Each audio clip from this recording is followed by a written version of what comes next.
Katta oilalar uchun bir list barakali chiqadigan, ishlar berch bo'lib qolmaydigan воздушный pirog o'rgataman. Qo'rqmasdan pishiravringlar. Retseptim 100% ishonchli.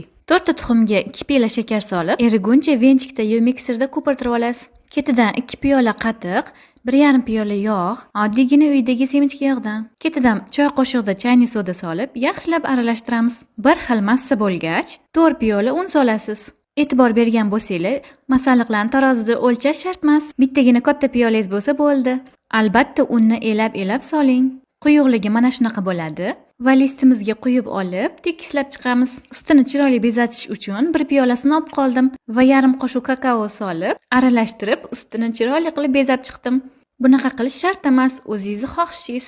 Men yeganda ham, stolga tortganda ham chiroyli bo'lsin deb shunaqa qilib bezatdim. 180 gradus qizigan duxovkada 40 daqiqa atrofida pishirib olasiz. Elektr pechlarda bundan pastroq gradusda